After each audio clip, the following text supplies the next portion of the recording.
인류에게 가장 사랑받아온 음식 중에 이것을 빼놓을 순 없습니다.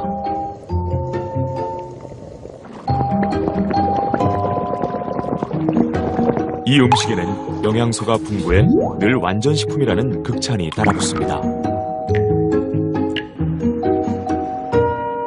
갓 태어난 아기부터 청소년과 성인, 노년에 이르기까지 세대와 나라를 초월해 이 음식을 먹으면 우리는 건강해진다고 믿고 있습니다. 깨끗한 이미지, 하얗고 부드러운 맛, 바로 우유입니다. 그런데 이 우유가 오히려 건강에 독이 될 수도 있다고 말하는 사람들이 점점 늘어나고 있습니다. 유통 중인 4개 회사 우유에 대해서 긴급 프루말린 검사를 실시하기로 했습니다. 뒤좁고 열악한 환경에서 극심한 스트레스를 받으며 착유를 강요받는 젖소들.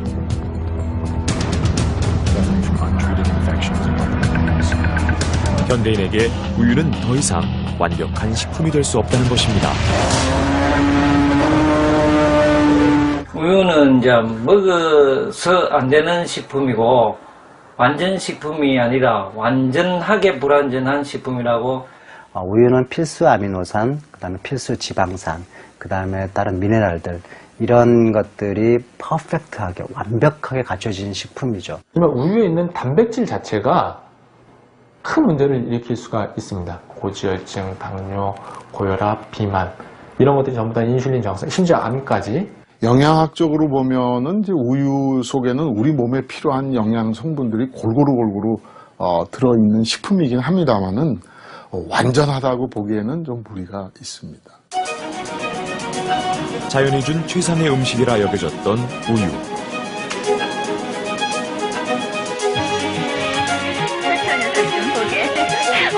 우유에 대한 우리의 믿음은 누군가가 만들어낸 신화에 불과했던 것일까요? 모유가 그렇듯 우유는 본래 갓 태어난 송아지를 위해 준비된 어미의 젖입니다. 그러나 송아지들은 태어나자마자 어미 곁에서 격리되고 맙니다. 소의 젖은 인간의 차지이기 때문입니다.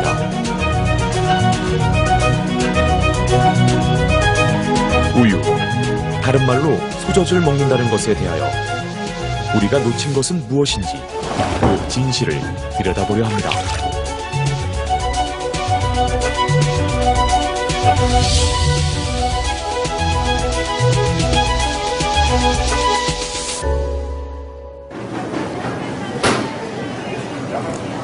여러분은 우유를 얼마나 자주 드십니까? 우리는 어렸을 때부터 우유를 많이 먹어야 키도 커지고 뼈도 튼튼해진다고 들어왔습니다. 그런데 우유가 자신에게 맞는 것인지 정말로 건강해지는 것인지 한 번쯤 의문을 가져본 적이 없으신가요?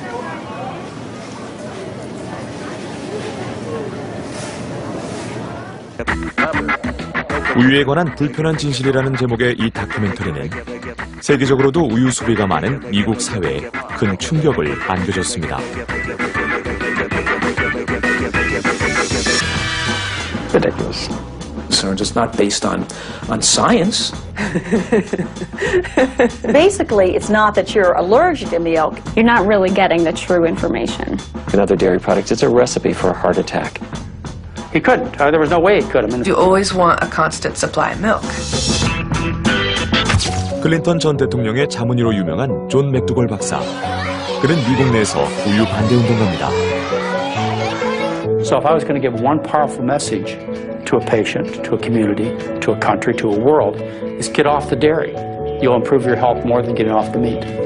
미국 존스 홉킨스 의과대학의 프랭크 오스키 박사도 자신의 저서에서 오래 살고 싶으면 우유를 마시지 말라고 경고합니다. 우유, 대체 마셔야 할까요? 말아야 할까요? 하지만 이 같은 논란에도 우리의 믿음은 별로 흔들림이 없어 보입니다. 우리의 머릿속에 우유는 어떤 식품으로 자리하고 있을까요? 우유는 키를 크게 하는 식품이다. 우유는 엄마의 사랑이라고 생각합니다. I grew up on milk. 우유는 보약이다. 어릴 때부터 우유를 뭐 즐겨 먹어왔고 지금도 쭉 먹고 있고 뭐 건강에 좋은 거 다 아니까 그냥 건강이라고 그냥 생각합니다. 우유는 이미 우리 삶과 뗄래야 뗄 수 없는 음식이 돼버린 걸까요? 대학생 30명을 대상으로 설문조사를 해봤습니다. 나는 어릴 때부터 우유를 많이 먹어야 한다고 들어왔다. 이 질문에는 단 한 명도 예외가 없습니다. 그렇다면 성인이 되기까지 우유를 마신 효과도 본 걸까요? 나는 우유를 먹고 키가 컸다. 모두들 자신의 키에 대한 불만이 많은 탓일까요? 이번엔 전원이 다 X입니다.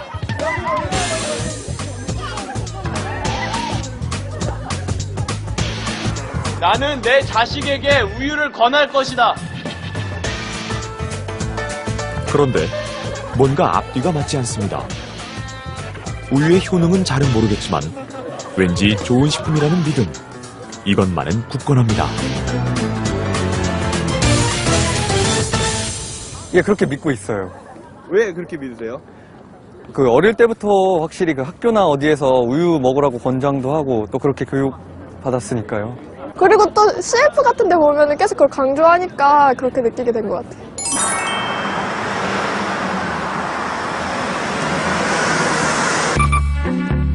우유 마니아 박다혜 씨. 그녀는 아침에 눈을 뜨자마자 물 대신 우유로 하루를 시작합니다.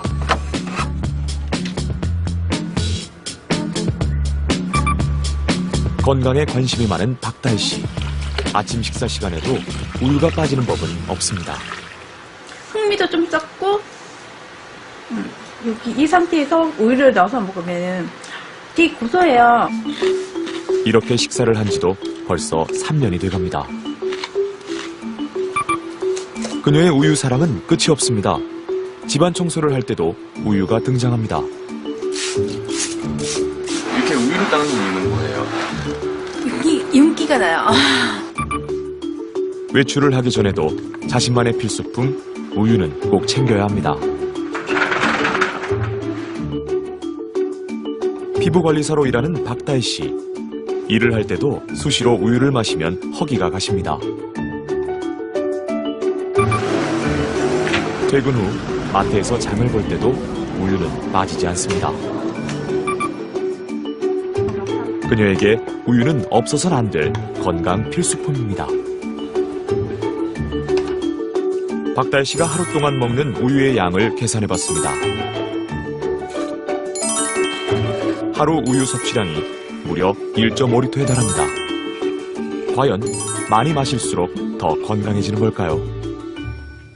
과연 완전식품이라면은 충분히 많은 양을 마음대로 먹어도 나중에 아무 문제가 없을 것인가? 우유 자체만을 가지고 이 맹신해서 많이 먹는 거는 그렇게 권장하고 싶지는 않고요. 말 그대로 과유불급, 과하면은 독이 될 수도 있다. They think dairy is health food. They look at a block of cheese and they think strong bones. They don't think glob of fat. So psychologically they eat dairy guiltlessly and they eat large amounts without any reservation. 지난해 4월 완전식품 우유에 대해 사람들을 놀라게 한 사건이 있었습니다. 한 초등학생이 우유 알레르기로 뇌사에 빠져 충격을 안겨줬는데요. 어릴 때부터 우유 알레르기를 알아온 찬이는 평소에도 유제품은 일체 먹지 않았습니다. 유제품이 아니었기에 아무 의심 없이 급식으로 나온 카레를 맛있게 먹은 찬이.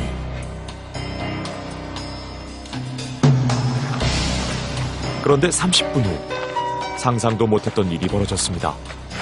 운동장에서 축구를 하던 찬이가 호흡곤란 증세를 보이며 쓰러진 것입니다.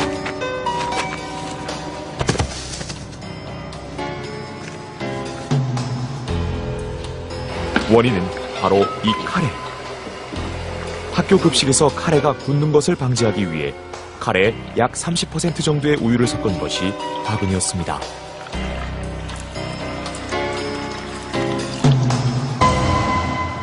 유제품 알레르기가 어느 정도였어요? 심했나요? 네, 많이 심한 편이었습니다. 피부에 닿아도, 피부에 접촉이 되어도 바로 발진이 생기고 알레르기 반응이 나타나는 그런 정도였습니다. 물론 이제 먹는 거는 뭐 상당히 위험했었고요. 병원으로 옮겼을 때는 이미 늦은 상태. 자네의 방은 예전 그대로지만 아이는 10개월이 되도록 깨어나지 못하고 있습니다.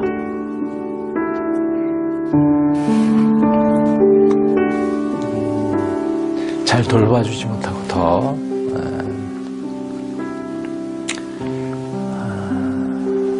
세심하게 살피지 못한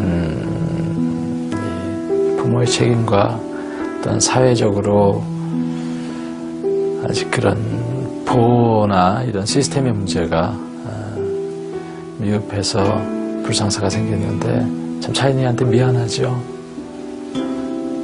애를 잘 챙기지 못했던 우유라든지 그 지금 알레르기 유발 음식 그 유제품에 대한 무지함 때문에 오는 그런 폐해였다고 생각을 합니다.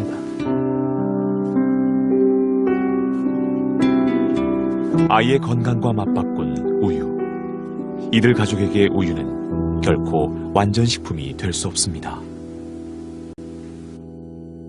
우유 알레르기가 심할 경우에는 어떤 증상까지 올 수 있는지. 죽을 수 있습니다.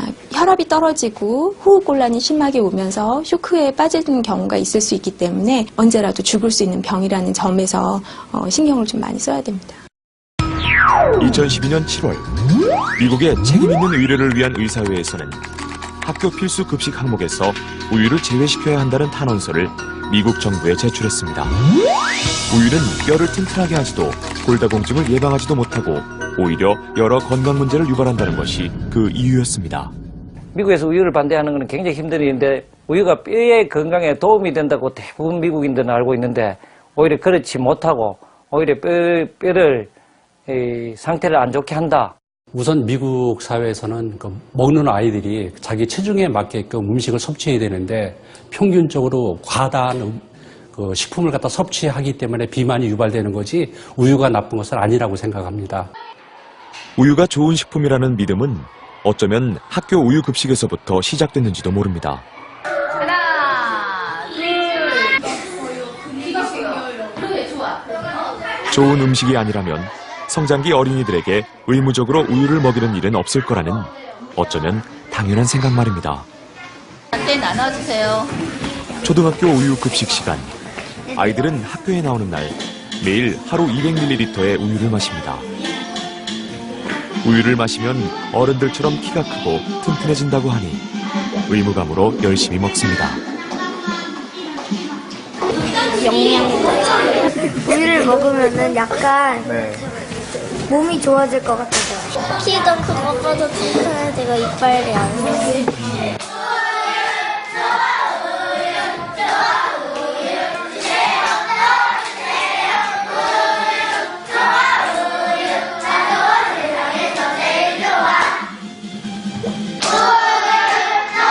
이 학교의 우유 급식률은 98%에 달하는데요. 거의 안 먹는 아이들이 없습니다.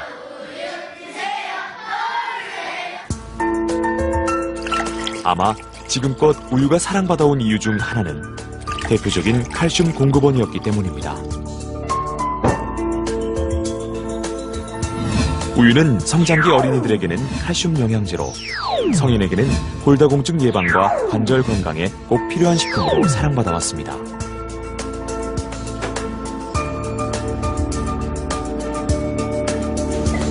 우유를 마시면 정말 뼈가 튼튼해질까요?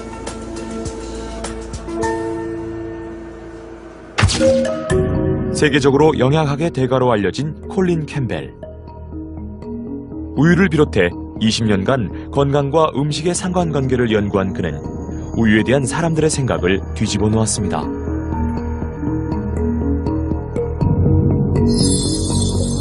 우유를 적게 마시는 나라일수록 대퇴골 경부골절 발생률이 적게 나타났는데요. 반대로 세계에서 가장 우유를 많이 마시는 세 나라, 미국, 뉴질랜드, 스웨덴에서 오히려 더 골절 발생률이 높다는 사실입니다.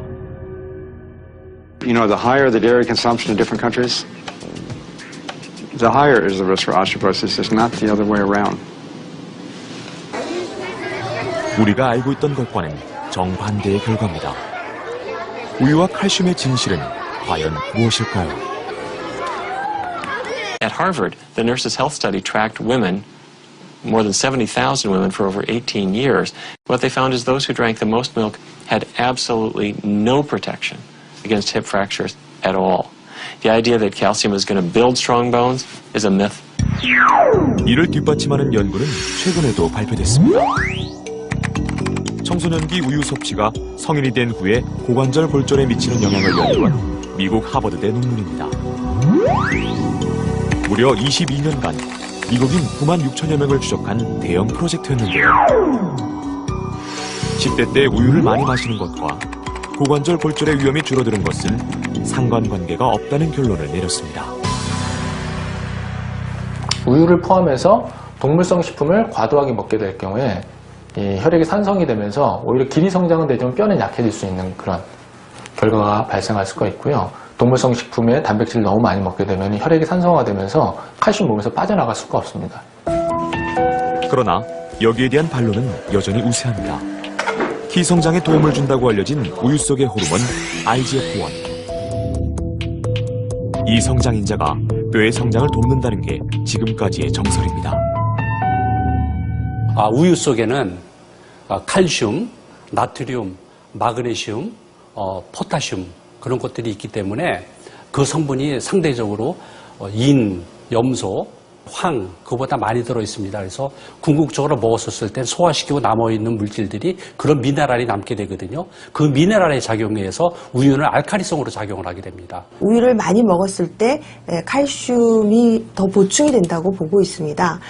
근데 이제 보충이 실제 됐느냐 안 됐느냐 이걸 확인할 수 있는 방법은 혈액에서 그 칼슘 양을 재서 비교를 해주는 수밖에 없는데 이 혈액의 칼슘 양이라는 거는 워낙 우리 몸이 잘 조절을 하고 있고 항상 항상성을 유지를 하고 있기 때문에 어떤 음식을 먹는가에 따라서 이 변동되는 양이라는 게 굉장히 적습니다. 따라서 이거를 그 눈으로 확인하기는 굉장히 어려운 거죠. 우유 속의 성장 호르몬, 여기에는 또 다른 함정이 있습니다. IGF-1은 세포의 성장을 촉진하기도 하지만 동시에 암세포들까지 함께 성장시킨다는 위험성이 제기되기도 합니다.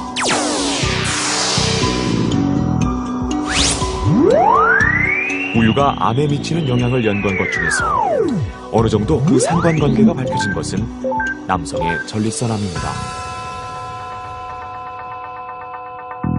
콜린 캠벨의 중국 연구에서 나라별 우유 소비량과 전립선암 사망자 수가 거의 비례하고 있습니다.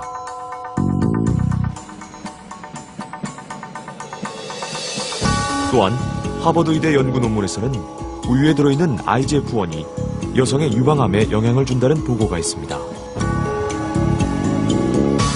IGF-1은 그 세포의 성장에 굉장히 크게 영향을 미치는 호르몬입니다. IGF-1이 성장에 굉장히 필수적이긴 하지만 IGF-1 농도가 필요 이상으로 계속 높은 경우에는 우리 몸에서 제거가 돼야 될 세포들까지도 살아남고 증식을 하게 되는 그런 상태가 됩니다. 그리고 전립선암뿐만 아니라 우리 몸에 있는 어느 부위에 있는 암세포든지 간에 우유를 많이 먹을수록 성장이 촉진이 될 가능성이 매우 높다는 것을 뜻합니다.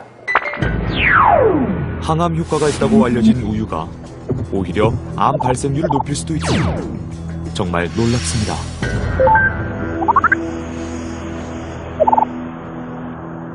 이처럼 우유와 암에 대한 논란이 커지자 최근 하버드 의대에서는 우유 권장량을 발표했습니다. 하루에 최대 우유 2잔을 넘지 않을 것을 권하고 있습니다. 국내에서도 비슷한 논란이 증폭되자 대한암협회에서도 우유 섭취 가이드라인을 제시했습니다. 중년 이후 남성의 경우 하루에 저지방 우유 1잔 이하로 마시는 것이 적당하다고 합니다. 염려되는 부분은 아무래도 지방 성분입니다. 특히 동물성 지방이기 때문에 암과 관련을 가진다면은 가장 강력한 관련을 가질 수 있는 그런 성분이 되겠죠. 폐경 이전일 시기에는 고지방 우유를 드셨을 때는 많이 먹을수록 한 잔 이상 먹을수록 오히려 유방암 위험도가 약간의 상승을 가져온다 이렇게 볼 수가 있고요. 오랫동안 완전식품의 대명사 자리를 굳건히 지켜온 우유. 과연 어디까지가 맞는 걸까요? 마트 한편을 가득 채우고 있는 우유. 무엇을 선택해야 할지 모를 정도로 그 종류도 수십 가지에 이릅니다. 1990년 이후로 빠르게 늘어난 우리나라의 우유 소비량은 작년 기준 한 해 3,358톤. 우리나라 우유 시장 규모는 현재 2조 5천억 원에 이릅니다.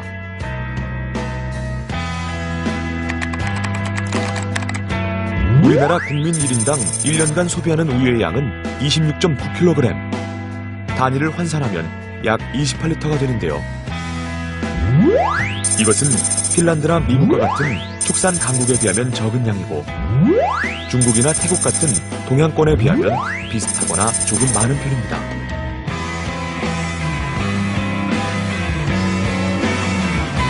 가족의 건강을 위해 주부들은 오늘도 이 하얀 우유를 선택합니다. 일단 건강에 좋다고 하니까 일단 챙겨서 먹이고는 있는데 이게 소 사육하는 환경이라든가 이런 게 좀 이슈가 되고 있잖아요. 그래서 안전한가에 대해서 좀 고민이 되는 편이에요. 그냥 다 걱정이 되죠. 어떤 소에서 나온 우유면 그 유통 과정이 깨끗한가. 왜냐면 제가 한 달 된 우유를 집에서 먹어봤는데 아무렇지도 않더라고요. 그러니까 좀 그런 과정 자체들이 다 염려가 되는데 그냥 믿고 사는 수밖에 없는 것 같아요. 먹기는 하지만 점점 불안하다는 사람들이 늘고 있는데요. 사실 우유의 득과 실을 가리기 위해서는 젖소의 사육 환경을 살펴봐야 합니다. 우리가 먹는 우유는 소의 몸에서 나온 것인데요. 그러나 젖소들의 환경은 깨끗하고 하얀 우유의 이미지에 걸맞지 않는 경우도 많습니다.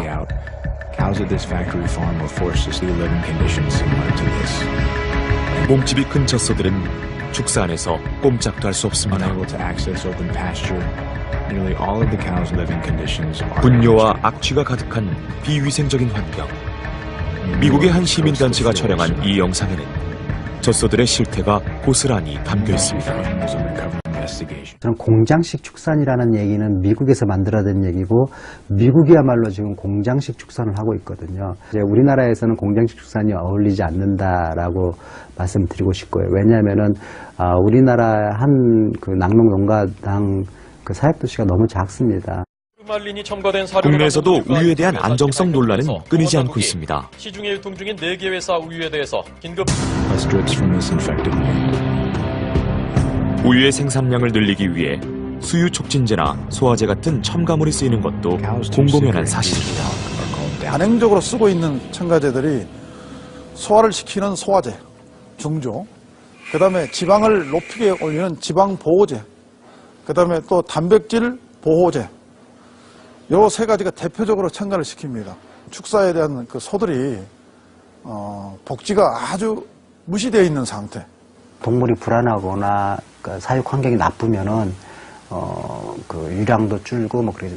특히 이제 성분 면에 있어서는 사료의 영향이 지대합니다. 아무래도 사람도 마찬가지지 않습니까? 먹는 거예요. 엄마가 어떤 것을 먹었냐에 따라서 우유 속에 그 유지방이라든지 유단백이라든지 이런 성분 차이가 많이 나겠죠. 그런데 한 번쯤 소젖을 먹는다는 것에 대하여 생각해 보신 적이 있으신가요? 우유의 다른 말, 소젖은 원래 인간이 하는 갓 태어난 송아지의 몫이었습니다. 그러나 송아지는 태어나자마자 어미에게서 격리됩니다.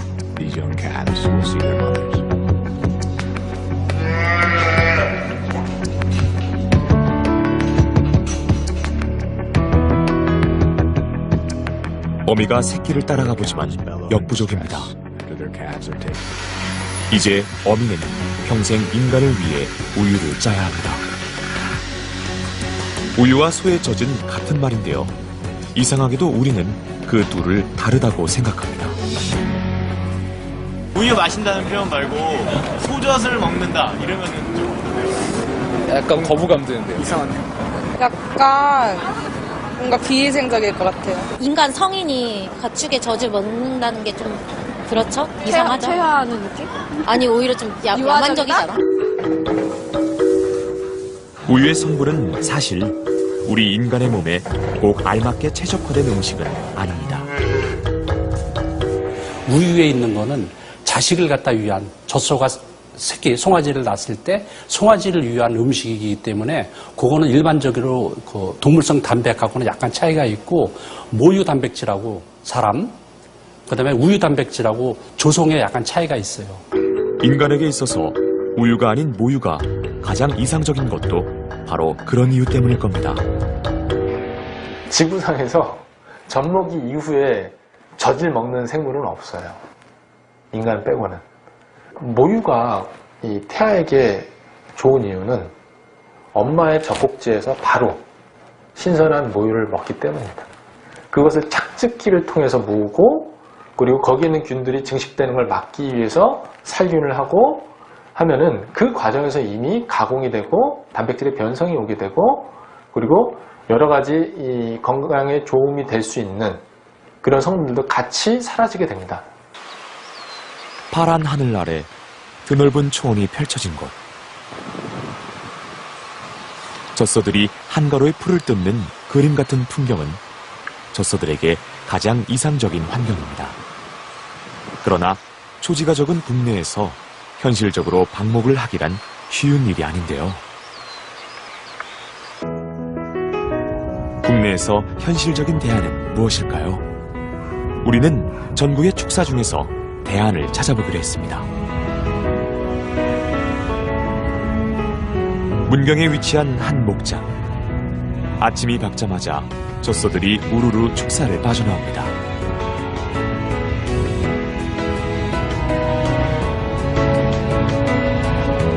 겨울이라 푸른 초지는 아니지만 자연 그대로의 건초를 먹습니다. 그리고 이것을 소화시키기 위해서 더 많은 운동과 되새김질을 합니다.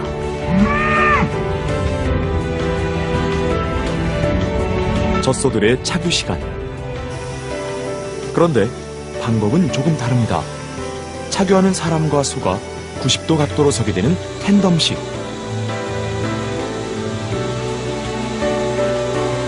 젖소들은 조금 더 편안한 상태에서 착유를 합니다. 우유를 짜면서 되새김질을 합니다. 또한 젖소가 가진 능력만큼 우유가 생산되도록 생명을 중시하는 게 이 농장의 원칙입니다. 젖을 짠 소들이 먹이를 먹는 시간. 전국에서 보기 드물게 사료는 전혀 사용하지 않고 100% 풀만을 먹입니다.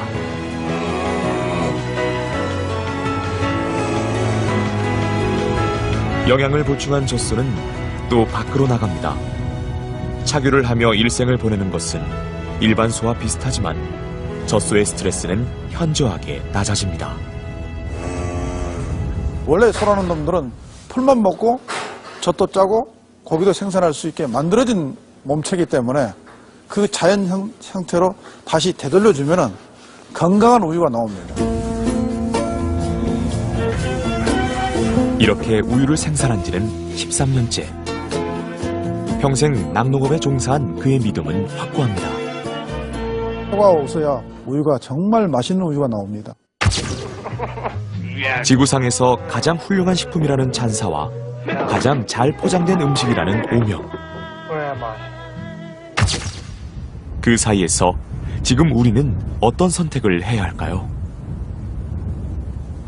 북한의 어린이들이 못 먹어서 영양 실조에 걸려 있는 경우가 있는데 이런 경우에는 차라리 우유를 선택하는 것이 낫습니다.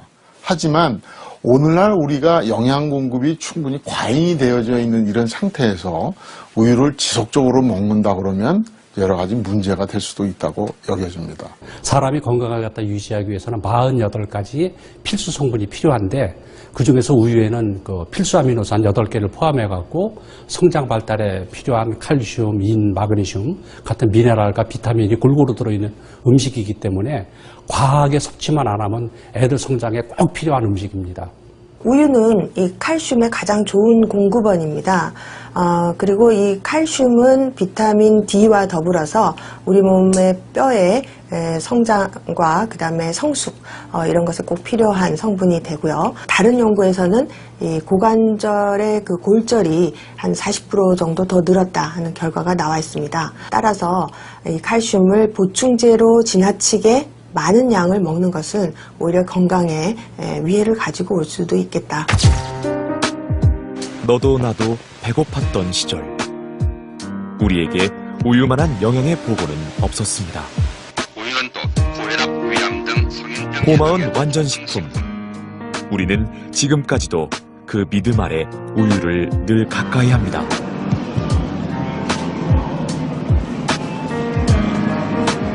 Basically liquid meat. It has essentially the same macronutrient properties, the same amount of fat, cholesterol, protein, lack of fiber, and so on. They're very similar in their nutritional makeup, but dairy has some extra problems.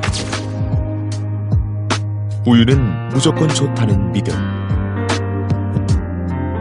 그리고 많이 마실수록 더 건강해진다는 우리의 오해. 이제 한 번쯤 생각해보는 건 어떨까요? 누군가가 심어준 허상이 아닌 우유의 진실을 말입니다.